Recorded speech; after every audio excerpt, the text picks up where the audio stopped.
आखिर पाकिस्तान में कब तक हिंदू आबादी का कत्लेआम? हिंदू जनसंख्या पाकिस्तान में 20% से 1.5% कैसे पहुंची? भारत में अल्पसंख्यक मौज में, लेकिन पाकिस्तान में हिंदू अल्पसंख्यक पर अत्याचार क्यों? 2 बच्चों की मां शारी बलोच के चीनी नागरिकों को लक्ष्य कर किए आत्मघाती हमले में बलूचिस्तान की आजादी के संघर्ष को नया आयाम दिया है।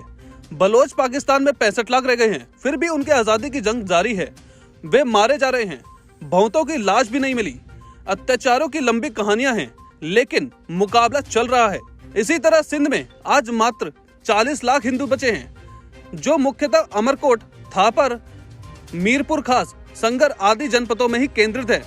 यह हिंदू आबादी जो 1947 में पश्चिमी पाकिस्तान की आबादी की 20% थी, अब घटकर सिर्फ 1.5% रह गई है। वे लगातार बेटियों के अपहरण और बलात्कार, धर्म परिवर्तन के शिकार बनते असहाय गुलामों जैसी बेचारगी की जिंदगी बता रहे हैं। बड़ा आश्चर्य होता है कि आजादी के हिंसक दौर में बंगाल और पंजाब का बंटवारा तो हुआ, लेकिन सिंध नहीं बांटा गया। पंजाब को बांटने वाली रेखाएं आगे बढ़कर थार के मरुस्थल से होकर गुजर जाती है। ऐसा नहीं हुआ।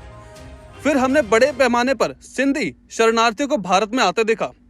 सिंध का भी विभाजन हुआ होता तो सिंधी हिंदुओं का विस्थापन इतना बड़ा ना होता।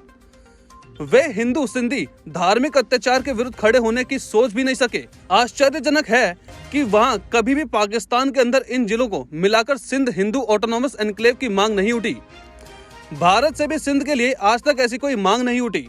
हमारे राजनीतिक नेतृत्व में इतनी दूरदृष्टि ही नहीं कि संयुक्त राष्ट्र सुरक्षा परिषद में कश्मीर मुद्दा ले जाते समय अल्पसंख्यक परिक्षेत्रों की मांग भी वहां पर कर देते। ये हिंदू बहुल जनपद राजस्थान की सीमाओं पर ही है। 1971 के युद्ध में हमारी सेना ने सिंध के इन हिंदू जिलों में लगभग 15,000 वर्ग किलोमीटर इलाके को अपने कब्जे में ले लिया था। वहां के इस अल्पसंख्यक समाज के लिए यह प्रताड़ना से मुक्त होने का आदर्श समय था। जब शिमला वार्ता में वह क्षेत्र पाकिस्तान को वापस करने की मजबूरी हुई, तो वहां की हिंदू आबादी सेना के साथ भारत आ गई। बांग्लादेश में आज भी 1 करोड़ से अधिक हिंदू बचे रह गए हैं। वे भी 1947 में आबादी के 23% थे। उनकी जो प्रताड़ना हो रही है, मानवाधिकार का हनन की जो विभत्स स्थिति है, वह हमारी चर्चाओं का हिस्सा ही नहीं है। इस्कॉन मंदिर पर हमला, पुजारियों की हत्या तो अभी हाल ही की बात है। इतने वर्षों में संभवतः पहली बार बांग्लादेश के हिंदुओं की प्रताड़ना का विषय अंतर्राष्ट्रीय मंच पर आया है। एक बड़ी बांग्लादेशी आबादी में भारत अवैध निकास कर रही है और वहां बांग्लादेश के हिंदू मजहबी कट्टरता के शिकार हो रहे हैं। विश्व में सुरक्षित एनक्लेव के उदाहरण बहुत ही कम स्थानों पर हैं। सिंध और बांग्लादेश के हिंदुओं ने ना तो कोई संघर्ष छेड़ा और ना ही उनमें सुरक्षित स्वायत्त परीक्षणों के समक्ष विकसित हुई। वे शोषण और अत्याचार झेलते रहे। हमने देखा है कि सैन मारिनो और लाओस्तो क्रमशः इटली व दक्षिण अफ्रीका में स्वायत्त एनक्लेव हैं।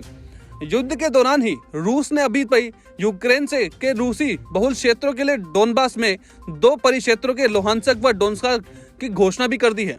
सन 1950 में हुए नेहरू लियाकत समझौते से पूर्व पाकिस्तान में हिंदू ईसाई की प्रताड़ना चरम पर थी। उस समय नेहरू ने स्वायत्ता परिक्षेत्रों के विचार पर बल देकर अल्पसंख्यकों की स्वायत्ता सुनिश्चित करानी चाहिए थी, पर ऐसा नहीं हुआ। भारत में तो अल्पसंख्यकों की आदर्श स्थिति बनी रहती है, जबकि पाकिस्तान में वह कौन सा अत्याचार है जो वहां के अल्पसंख्यक समाज पर नहीं टूटा। अल्पसंख्यकों के मानवाधिकार की दृष्टि से पाकिस्तान व बांग्लादेश के स्वायत्त सुरक्षित परिक्षेत्रों की मांग यदि भारत द्वारा संयुक्त राष्ट्र में पुरजोर तरीके से उठाई जाती है, तो वह इन देशों के रक्षात्मक होने की बाध्य करती है। वे अल्पसंख्यकों को मौलिक अधिकार देने में मजबूर हो जाते हैं। यह अवसर हमारे सम्मुख आज भी उपलब्ध है। आवश्यकता सबल इच्छा शक्ति की है।